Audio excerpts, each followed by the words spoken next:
Hi there, everyone, and welcome to Consulting Fuse Interview with Experts. We have our first episode right here, or first interview, I should call it, with our very own Tim Conley. Tim, how you doing? I'm doing great, Dr. Woods. Should you have a doctor or something like that too? No, yeah, Reverend. You can call me the Reverend. Reverend. All right, Reverend Conley. It's nice to have you here with us.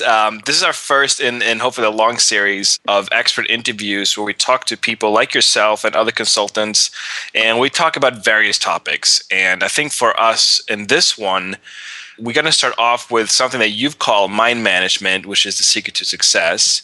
And it's a huge topic, and it's a big and important topic too. A lot of what we've done so far has been how-to training, and I think a lot of the threads in the community and a lot of the discussions in the community have been focused around how-to and getting started and all these real-life components, but real life also happens inside our minds, inside our heads. Tim, you and I have talked about these kind of topics a long time and many, many times, and you always have something good to say. So you call this mind management and the secret to success. And I see in our notes here that we're going to talk about the 5 pillars of mind management. What do you have to say for yourself, Reverend? Where do we start? Well, when we were trying to come up with how we were going to go about the interviews for Consulting Fuse, I said, I'll volunteer to be the first one because I want to kick it off with talking about the real key to success. All this training on how to sell and how to build funnels and all the technical stuff of doing consulting is nice and all, but most of success is all in your head. The things that you say to yourself, the things that you do, the actions that you're taking, and the way you perceive the world, all those things add up to whether or not you're going to succeed. Now, why is that, though? One thing that I can see or saw with myself and also notice in other people is it's very easy to get overwhelmed, right? You have all these tasks you need to do. The list of to-do things just expands and grows exponentially, and overwhelmed seems to be a very common feeling. But how come our mind plays such a huge part of it? I figured, to me, my default mode is just, well, let's just get to work and do something as opposed to sit around and think. Well, that would be nice, right? But very few people actually do that. I've been saying for years that business is simple. You find somebody who has a problem, a desire, and you find a way of fulfilling that for them. You either get rid of their problem or you give them the desire they're after, and they pay you money for that. That's business. And people complicate it from there. And a lot of it is people's social standings, the way they were raised, things that they believe about themselves, the things they believe about the world, the things they believe about money, capitalism, whatever it is. It's all these things that aren't even real. They're not moral, immoral, they're amoral. Most of the stuff that we're all worried about is neither good nor bad. It just is. But we make up all these meanings of things in our head, and that stuff either propels us forward or it holds us back. And by changing the way we manage our mind, it will affect all the outcomes that we want in life. We will either get closer to our goals, or if we do poor mind management, we'll get further from our goals. Okay, so the 5 pillars then, the 5 pillars of mind management, and I'm going to just read them off real quick, and then we can, dive into them. Belief, self-talk, willpower, energy, and action. And these are the 5 pillars that you consider to be those crucial aspects of somewhat managing your minds. And I'm going to guess also managing emotions, managing energy state, managing thought process, and so on. It's a big word, management, in terms of what you manage, but belief. Let's start with that one. Let's start with belief. What is it about belief? And you touched on this already, but what is it about belief that either propels you forward or keeps you back? First, before I do that, I'd like to say why mind management.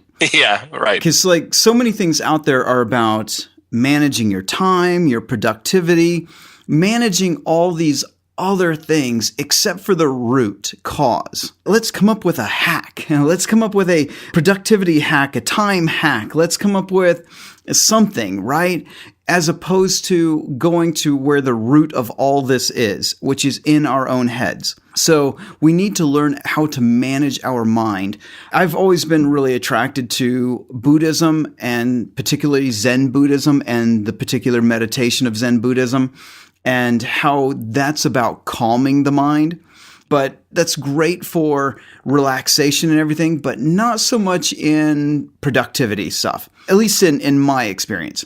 And being able to calm the mind and then get to the thing we want, that is what mind management is. Because otherwise, especially like in my head, because I've had this whole life of being known as a hyperactive child, so it eventually became known as ADD, and all the nonsense that goes on in my head. And I know that it happens for everyone, and then having it magnified in my own, and knowing that if I'm ever to get anything done and get it completed and accomplished, I have to learn how to control all that chaos going on inside my mind. What if, and this might be putting the cart before the horse, and we'll probably get into this, but to me it seems like if you have a hard time calming your mind, you're dealing with a lot of stress and negative self-talk and negative beliefs.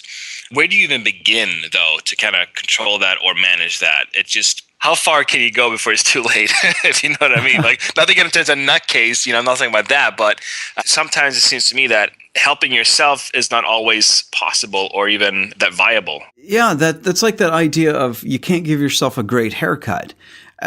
We really do need help on a lot of things in life. That's why people asked us to create Consulting Fuse in the first place. A community of like-minded people who are going through the same shit everyone else is going through, and we can help each other out and support each other when going through these tough times, when we have this inaction, when we have limiting beliefs, when we have poor self-talk or even abusive self-talk. And then the times when we just don't have enough willpower to do the things we know we really should be doing because of all these other mismanagement of our own energy, mismanagement of our self-talk, our belief systems, things like that, that when you start adding up all these things together, they form who we are. And sometimes we just need someone else to be able to point some things out for us, calm us down, talk us through it, talk us off the edge, right? And to keep us from self-medicating, which could be drugs, it could be alcohol, it could be eating, it could be over-exercising, whatever it is that you use as your self-medication of choice. Sure. When we can use the help of other people, that can get us past some of the problems, that catch-22 of, well, I've got these problems and I need some help fixing them, but I can't do it by myself because I've got these problems. Right? Yeah.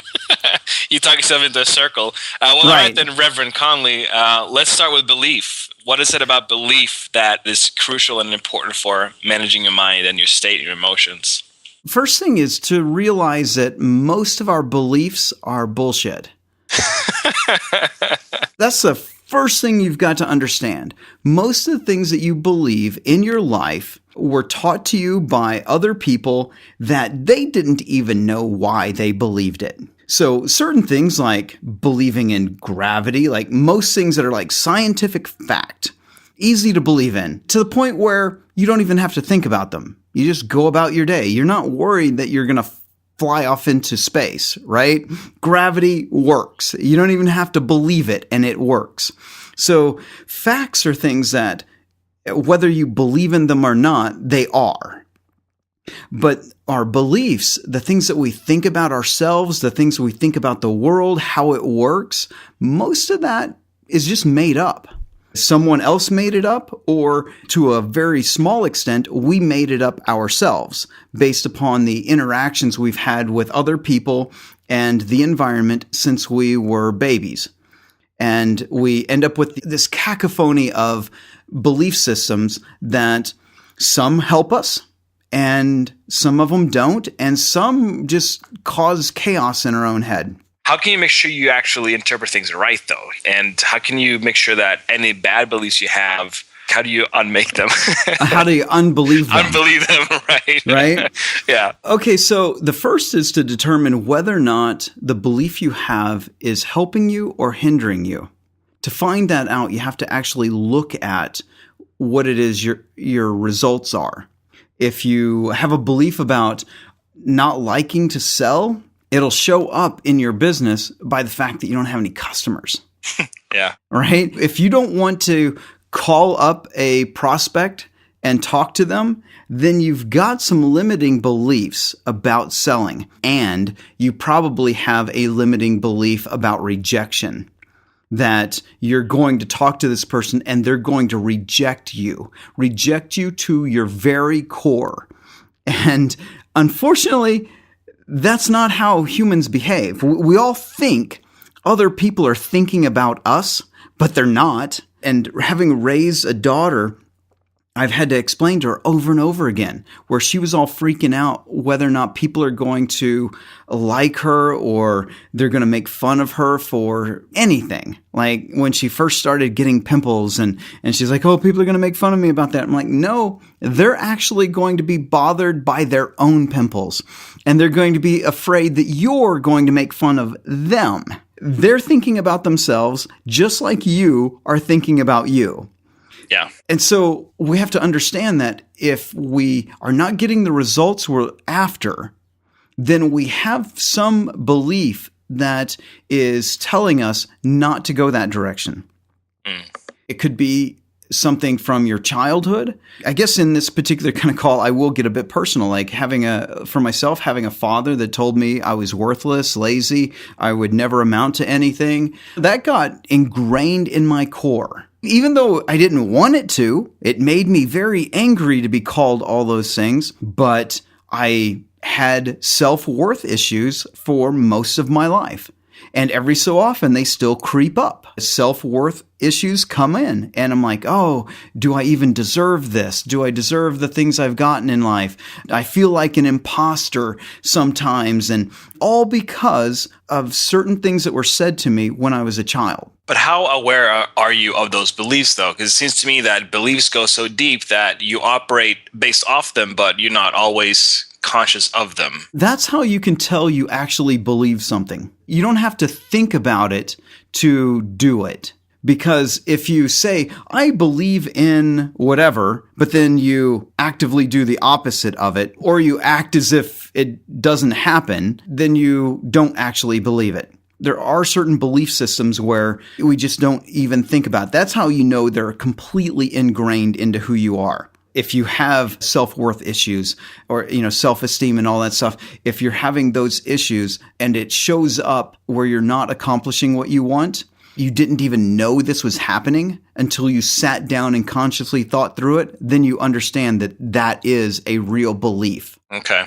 So what kind of beliefs do you actually need to propel you forward? Because everyone is different to a degree, obviously, but there's got to be some commonalities in terms of what successful people believe about themselves and don't believe about themselves. Right. So to manage your beliefs, the first thing you got to understand is you're probably not going to ever get rid of your core beliefs.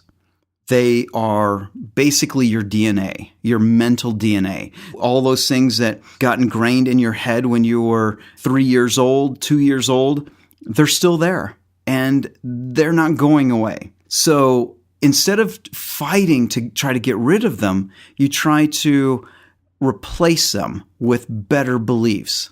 When I have an imposter syndrome issue come up and I start feeling like, oh man, I don't really deserve the success I've gotten, then that's when I go back through my life and I start using self-talk to reinforce all the successes that I earned. The things that I did, I took action on and that I got rewarded for, and I am worthy of those things. Okay, so what you're saying is that you manage your beliefs with self-talk, which is a second pillar that we have. So self-talk, and I'm assuming that means what you say to yourself when you're alone, or because I'm assuming you're not going to walk around in public and go, "I am awesome. I deserve everything that I can get." Like there's, the practicality behind it is, it looks like what? What does that look like? We all experience it. You know that voice in your head, and maybe there's multiple ones? You should only be concerned if they start talking to you. They are always there. They're ever present. I think it was like ego, super ego, and your id, right? I think that goes back to, was that Freud who came up with those, or Jung? I can't remember which one. Yeah, either one of those. And so there's this element of us, because they were basically trying to say those voices in our head, they're not really us, but they are us. Because we have our consciousness, the thing that we think with and use to interact with most people. But then there's always this voice in our head. Sometimes there's multiple ones, but there's always a voice in our head that is telling us something. You can do this. You can't do this. Who do you think you are? You're going to knock them dead. Things like that. The things that we say to ourselves are like this internal cheerleader or denigrator. They're either helping us or they're hindering us. And they keep us company. We all have it. And it's not anything about being crazy. It's just the way we're wired. We have this internal dialogue with ourselves. And the words that you say will either propel you forward or they'll hold you back. And a lot of people go right to the negative talk. Yeah, it's easy. Yeah, they say bad things to themselves. They either call themselves bad names, and sometimes they're saying the exact same things that were said to them by their parents, other authority figures in their lives, or they're coming up with new ways to put themselves down. And then there's other negative things like, oh, you're not going to be able to accomplish that. Or they start thinking, well, I don't even want to do the sales call because the guy's not going to buy anyways, so I might as well not even call because he doesn't have enough money. He doesn't have, it's like you don't even know all those things. There's absolutely no way that you could know that without actually talking to the person. Yeah, he doesn't need my help. He already got this figured out. Or like, I can't do anything for him. Or, the budget is out of scope, blah, blah. It's just all these reasons you tell yourself why something won't succeed. Right. And then if it actually doesn't, because you've just talked yourself out of it, but then you actually go ahead and call, but you're not in the zone because you've been saying negative things to yourself for the last hour before you called. And then the person goes, yeah, we're going to go with someone else. And then your brain says, yep, knew it. I knew this was going to happen. I told you. And look, he said so. He rejected you. I told you he was going to. And then other people, what they start doing an hour before the phone call that they need to make is they start saying all the reasons why it's going to work. They start listing off the people they've helped in their lives, and they're going to be able to help this person too. And if a negative thought comes in like, oh, I don't think they have enough money in their budget to hire me, you start thinking, well, maybe they don't have enough money right now, but we can start on something with them and we can move upwards until they actually can afford me, right? Yeah. The people who are succeeding are telling them, they become their own cheerleader.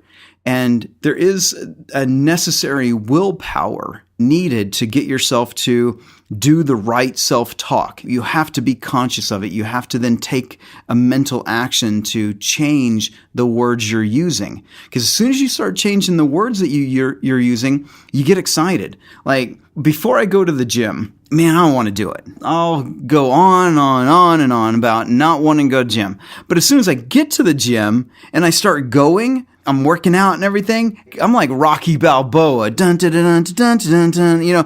I'm all that. And just like this switch just flips in my head.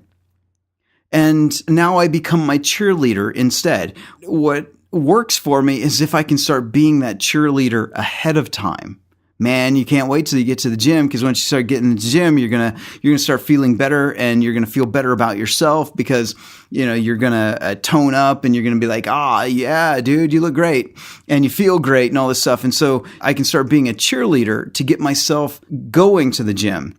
And then when I get in the gym and start getting the endorphins and everything kicking in and the adrenaline kicking in from the exercise, then I can really become a major cheerleader for myself. It sounds like that happens incrementally. I know with myself, and maybe you can either confirm or deny that this is true for you too, but if I have to use a lot of my willpower at any given moment and overcome a huge mental hurdle or block or whatever, I fail more often than not. But if I do it incrementally, as in like build myself up to something with self-talk to manage my beliefs and use that willpower and spread it out, that works better. I have more chance of actually continuing the positive self-talk and reinforcing my positive beliefs. Right. As opposed to just not doing anything for a long time and then having to overcome a huge mental block or mental hurdle that I made up in my own mind, Yeah, that's why with like willpower, the next pillar of mind management is most people think because it's called willpower, right, that they think that it's like this limitless source of energy. It is not. Willpower is weak. It's weak in everyone, and it can become stronger like a muscle. You can exercise it. That ends up becoming discipline, right? If you exercise willpower over and over and over again, it actually becomes discipline. And then eventually it becomes a habit. And then once it's a habit, it's a part of your belief system, and you don't need willpower anymore. Right. And it's a gradual change. At first, things require willpower, and then eventually, if you do them long enough, then they just become a part of you, and they, at some point in there, you no longer had to exercise willpower. And the best way to think of like willpower in its duration is that it's like a sprint. It is not good for marathons. If you need willpower to keep you going for months on end, it's not going to happen. It cannot do that on its own. It can get you that first bit of energy, the first spark of action. That's what willpower can do for you. Then it's up to you to use self-talk to keep it going, to start becoming your own cheerleader, because your willpower is going to start to wane. And the longer it takes you to become a certain way, to become a different person, the longer it takes, the more willpower you need. And we know that it's just not going to last. Willpower will not last a long time. So we need to start supplementing it with our self-talk. We need to become our own cheerleader. And if that's not helping enough, if we can't drum up enough self-talk for ourselves, then we need to start hanging out with people who will supplement it and be our cheerleader, be an accountability partner, because their willpower, they don't need any willpower for you to do something. Yeah, and we all know this, right? Yeah. People love to give you advice. Oh, for right? Sure, yeah. Because they don't have to do it. So accountability is great because they can say, hey, you said you want to do this, and I know I can see your willpower starting to wane. Let me be your cheerleader. Let me help you pump up that self-talk. And then you need to carry your own self-talk on until it becomes a part of your belief system. I was going to ask you, though, difference between willpower and like intention. Like, oh man, I'm really going to do this, but that's not really willpower, right? And intention, I hate the word intention, actually, because I'm more of the fan of the road to hell is paved with good intentions. Yes, I love that saying. Yeah, so true. So in the self-help world, there's this new emphasis on the power of intention. And most people intend a lot of things. For sure. They never do 99.99999% of them. They just don't. They have the intention, and intention is so much like wishful thinking. To take an intention beyond that requires willpower. You need a spark. You need a spark to take an intention to an action, because until it becomes an action, intention has no energy. You have to take it to that next level. You have to use willpower as the spark. Belief, self-talk, willpower, and we touched a little bit on energy and action. Where does energy fit into here, and how does that feed into action, or what feeds into what? Or is it all just a circle that goes around as opposed to linear? Oh yeah, more like a Mobius strip for the nerds listening, right? Yeah. Energy is necessary in everything that we do. So we all know people like super high energy. I think they're on drugs, right? Because there's no way they can be that hyper and that up all the time. It's not human. They're either aliens or on drugs, one of the two. But we have a limited amount of energy, and it flows in cycles. So sometimes we're up, and we all feel this during the day.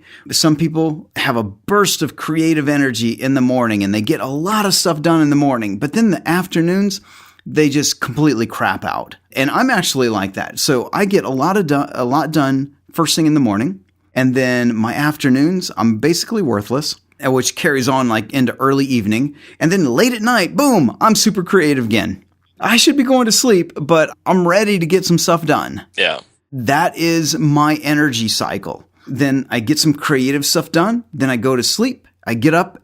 I'm creative again. And then I'm complete crap for the rest of the day. And I used to feel bad about that. Why am I not getting anything done in the afternoon? I must be a loser. There must be something wrong with me. I'm going to go study the book Getting Things Done so that I can get things done in the afternoon. And basically, I was using self-talk to say there was something wrong with me because I was not a productive machine in this industrial system in the afternoons. Then therefore, I was not valuable to my business and to society and to all kinds of things that don't even make sense, right? Had no bearing whatsoever, yeah. Right. No bearing upon reality whatsoever. But those are the things that went through my head. And then I realized that, well, my energy is not like this. So why feel bad? If I get something done in the afternoon, fantastic. I don't pat myself on the back to give myself a reward for accomplishing something in the afternoon. I'm not trying to change a behavior. I'm just flowing with my energy. So if I get something done, great. If I don't feel bad about it. Because I know come evening, boom, I'm going to be all excited to get something done. Yeah, so you understand your energy cycle, and that just, I gotcha. That makes sense. Right. And again, we have long-term amounts of energy. So over the course of time, I can't remember exactly how the phrase goes, but it's something like we overestimate what we can accomplish in the short term and underestimate what we can accomplish over the long term, which means we assume our energy and our willpower are going to be able to accomplish great things in 3 days. We're going to completely change the entire world in just a couple of days. And that's not how it works. It never works that way. But humans are wired to think like that. I don't know why, but we are. And then we completely underestimate what we could accomplish over a long period of time. That's what makes humans such horrible long-term planners. We're bad at it. We're bad at estimating the future. And we're not all that great at estimating the short term either. Right. See, that feeds into my procrastination. Like I go, I can just handle all of that tomorrow. Yeah, no worries. But then I sit down and to do stuff, and it's like, oh man, yeah, it's just taking longer than I thought. Right. So then we need to work on our energy so that we're accomplishing the important things now that can be accomplished in the amount of time we have. And then we have to learn to trust in the compounding effect of that. Because in the long term, we will accomplish great things by doing the small, important things that we can get done every day and focusing on that, like that cliche, one day at a time, right? We take it one day at a time. But that phrase misses one thing. The compounding effect of taking things one day at a time. A year goes by, we've accomplished a ton if we've actually been doing it along the way. But what most people do is, like you said, they procrastinate and they say, I can get that done tomorrow. What about tomorrow's work? When's that going to get done? Oh, that'll get done next week. Yeah, exactly. When's next week's work going to get done? Oh, next month. Yeah. Well, right? it's like the saying, someone else, like the phrase someone else doesn't exist because someone else is always you. Like you're always someone else to someone else. And the same thing with work. It's like, I can do that tomorrow. Well, then other things have to be pushed off and done at another time. So tomorrow, like, actually never really happens to you. It's just today. And you have to deal with what's in front of you. And like you said, manage your energy so that, or at least tap into it and understand your energy cycle so you can take the corresponding action when it makes sense to do it and when it fits in to do so. And that kind of leads me to that fifth pillar, the action pillar, which we've been touching on a bit off and on here. You have a note here that I saw when we shared these notes for this talk, and something stood out to me, which I've made a huge difference for me, which is that once you realize that where you are right now is your responsibility, the actions you took to get there, the choice you made to get there, you can actually make different choices to go somewhere else. So I think action is a huge part of, or everything we've talked about so far seems to lead up to then the actions you take. So I want to say to whoever's listening, your life is your fault. It is. It's yours. You made the choices to get you where you're at. Yeah, some stuff happened when you were young that were completely outside of your control. But after you grew up, everything you did was within your control. And yes, you may have had some really bad things happen to you. And I've had some bad things happen to me. And I've known some people who have had worse things happen to them in that time period where they had no control over their lives. But when you finally started getting control over your life, the time from your teenage years, you started getting more and more control over your life. You become more and more independent. From that point onwards, you started making choices that made the life you have right now. And when I first heard that, when I was told a long time ago that my life was my fault, I was like, no, it wasn't. It was not my fault. It was my parents' fault. It was the school's fault. It was my friend's fault. It was everybody's fault except for mine. And that even led into me being like, yeah, it's the government's fault, blaming everybody except for myself. And when I was first told that your life is your fault, it is the sum of all the choices you've made. And at first I hated it, but then I realized how empowering that really is. If all my choices led to now, that means all my choices from here on out will lead to wherever I want them to lead. I can make different choices that maybe they won't change my life overnight. It's like you don't get fat overnight, so you're not going to get skinny overnight either. So you got to where you're at now. It's going to take a while to get to where you want to be. So if you've made a bunch of crappy choices your whole life up to now, and from now on, you can start making incremental small choices that take you in the direction you want to go. And eventually, those small steps that you're going to start taking are going to build habits and will build brand new belief systems over time, and you will become the person you want to be. I have to agree too. Similar to yourself, when I kind of was told that or read that and came across that idea that, my life is my fault and it's my responsibility, much like yourself, I rejected it at first. I thought that's ridiculous. There's so many other things that have affected my life that are outside of my control and blah, blah, blah. But once I realized, what if I take responsibility for everything? Then what does that do? Well, it allows me to actually do something about my situation. Even if it's technically, and if you want to be very nitpicky about it, even if technically it's not, a lot of things aren't necessarily my fault, but if I just act as if it is my fault and as if it is my responsibility, then it is empowering, because that means that I can also do something about it. Because if it's not my fault and if it's not my responsibility, well, no one else is going to come and fix it for me. Exactly. No one else is going to come and do all the things I need to do for me. The only one who's going to do it is me. So for me, when that clicked, it changed a lot, because all of a sudden I went from no empowerment and no responsibility and no action and no movement forward to saying, you know what? Sure, even if not everything is actually truly my fault, whatever, it doesn't matter. If I just say that it is, and if I take that responsibility on myself, then there are no limits to what I can change and what I can do in terms of the rest of my life and turning things around or creating a new situation for myself that I'm happier with, right. When it comes to work or life in general. Right. So that's the thing with beliefs. Like I said, they're not real. They really have very little bearing upon actual reality. So things that happen to us, so we can't control that. A natural disaster happens. Oh, was it your fault? No, it wasn't. But what you do about it is. And the way you think about that will either be a limiting belief or an empowering belief. And by taking responsibility for everything that happens in your life and saying, I own this. And yes, I may have not started it, but I'm going to finish it. And that gives you power over your situation. It gives you power over your life. And like I said, it doesn't have to be a lot of power. Just a little bit of willpower, nudge you in the right direction, and it will compound over time. Action is actually outside of your mind. Right.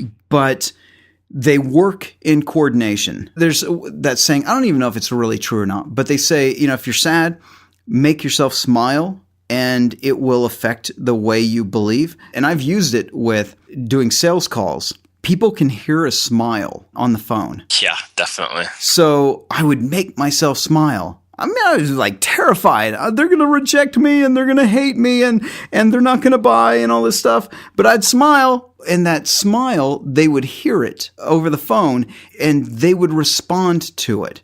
So our external actions, which end up in whatever results we get, and like I said before, how do you know if a belief is truly limiting? Look at the results it gets you. Yeah, right. So that's why action is so tied to mind management. And one of the things that I don't do enough of is visualization, because you can visualize your actions before they ever happen. And it makes them powerful. It makes them easier. It makes your body feel and your mind feel as if it's already happened. So a lot of the best salespeople, a lot of the best sports athletes, and basically the best of everyone visualize the actions they're going to take and the results that they're going to get. And they visualize the perfect result over and over and over again. All the actions, all the steps necessary to gain a perfect result, they visualize them. So when they go to do it, it's already been done before in their head, and it becomes simpler. It strengthens your energy. It draws upon your energy and kind of feeds back on itself so that it gives you more energy. And it makes that limited amount of willpower that you have more powerful in the moment. It also, when you visualize the perfect outcome, it's hard to talk negative about it. Because as soon as the negative talk comes in, you're no longer visualizing the perfect outcome. So then it also allows you go, oh crap, look, I just started saying negative things about myself. Oh, so let's get back to focusing on the perfect result. And it keeps those negative feelings at bay. And then eventually, by visualizing over and over again, over time, like I said, it's a compounding effect. It's not going to happen immediately. It will alter your beliefs about yourself and the things that you can accomplish. Because then what happens is when you do take an action and you do get a positive result, even if it's a small one, you get a positive result, or you at least interpret it as a positive result. Even if you get turned away by a prospect and they say, no, I'm not going to buy from you. If you interpret that as a positive thing, then it will compound as your brain will say, yes, you did accomplish something good today. And that means you're good. And that means you're good at what you do. And it will continue to add, and it will alter your belief system. Yeah, I'm going to say one of the biggest switches for me that was super helpful was taking a rejection as actually a positive thing instead of a negative thing. It used to be for me that, oh man, the more people rejected me, to a degree I take it personally, but it would also mostly play to my fears. The fear of not making enough money, the fear of not being able to provide for myself or people in my life, or it just fed to the fear completely. But can't remember exactly when that switch happened for me, but along the line, as I was working with being a consultant and so on, having that switch go from, a rejection is a bad thing, switching over to a rejection is a good thing, it helped tremendously. The fact that you can't identify when it happened is what I was talking about. It's a compounding effect. Exactly. The change, you won't notice it because it will now be a belief and you will not be thinking about it. It will just be the way things are. Yeah. And you won't be able to go, yeah, I wonder when that actually happened. And then you could maybe find a particular call that you made at one time and you took a mental stand after being rejected. Right. For me, I remember being coached by a really good salesman. And he said, because I was suffering hard from the whole rejection thing. He's like, are you competitive? I'm like, yeah, I'm very competitive. I like to win. And he's like, use that competitive nature that you have and say, I'll show you. You turned me down. I'll show you. I'll go get the next guy. Exactly. The next person I talk to is going to buy from me. I'll show you. And that really helped tapping into my competitive nature. And for some other people, they have a compassionate nature. And tapping into that compassion. Yeah, that person didn't buy from me, and I don't know what's going on in their lives. And that could be the reason why they said no to buying the product. They didn't say no to me. They were saying no to themselves because what I'm selling is a win for them. So they can't see that. And so they use their compassion to turn a no into a positive outcome for themselves. Yeah, I tend more towards the competitive side because to me, like, it's funny when you mention it. Like, yeah, if someone turns me down on a proposal or whatever, then my immediate reaction to that is, okay, I'm going to show you that you were wrong and that you should have gone with me because no one else is going to be able to do as good of a job as I can, and you're going to regret it. It Right, sounds right. almost harsh, but at the same time, it's okay. I'm going to make you regret your decision to not go with me. I'm going to, kick ass for the next person who's going to work with me, and you're going to see that, and you're going to regret it. They'll never Yeah, see it. They'll never find out. right. But in my But mind, I'm you're like, yeah. exactly, exactly. That's what happens. So, depending on what your nature is, your first tendencies, you can use that as the motivation and the positive self-talk to go do the next one. For some people, motivational music, that's why everybody like Rocky Balboa, right? The Eye of the Tiger and the Rocky theme song, those things are still used today by people going to the gym or doing sports. And even I even know guys right before they walk into a meeting are playing those things in their head. And I had one from the Foo Fighters. I can't remember the name of the song, but it's got the part and it says, done, done, on to the next one. I'm done, done, done, on to the next.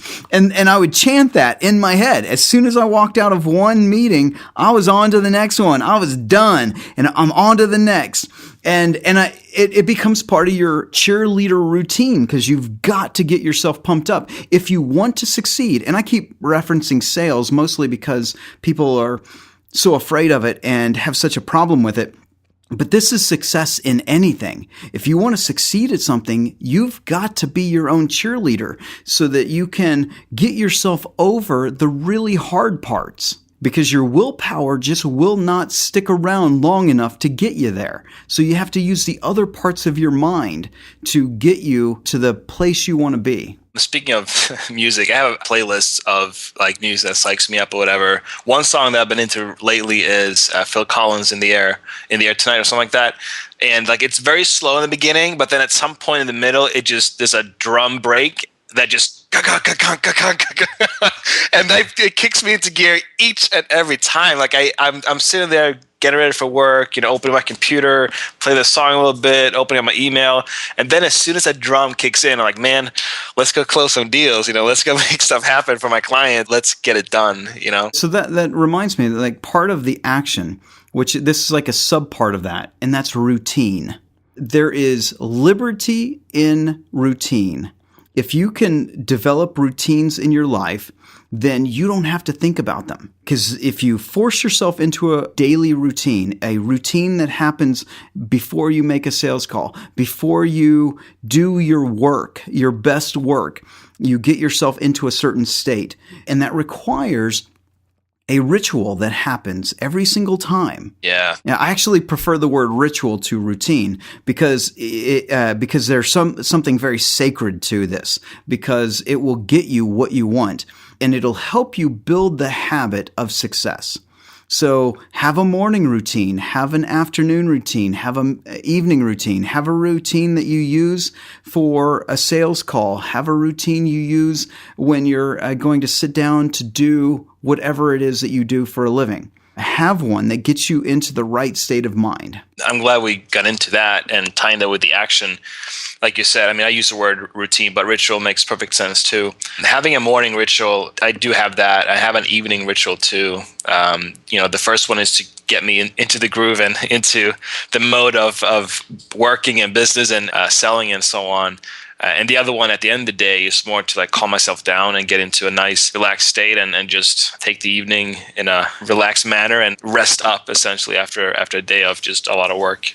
I want to jump in there and say that I would encourage you to start conditioning your mind for what you're going to accomplish tomorrow when you're going to bed. When you're winding down, you can prep your mind for the results that you need tomorrow. And your mind will work on that while you're sleeping. It may not give you the exact answer you're looking for or whatever, but it will work on a problem that you want it to solve for tomorrow. Ask yourself certain questions that you're wanting to know the answer to. I need to create a sales funnel for my client tomorrow. And then you can ask yourself, what are the best steps for my prospect to get through from beginning to end. You could have that question in your mind.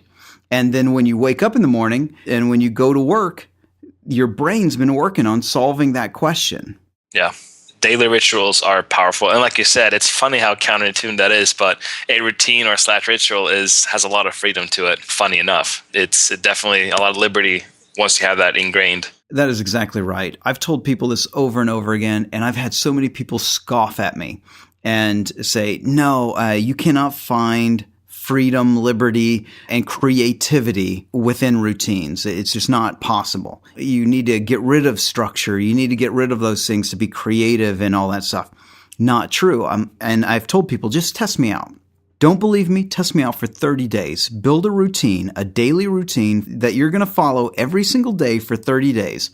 And tell me whether or not you're more creative at the end of that 30 days than when you started. And every single person who's ever taken me up on that challenge has come back and said, okay, you were right. I am more free. I am more creative. It opens up all this free time for me to do more things in my life because I didn't realize how much time I was wasting not having a routine.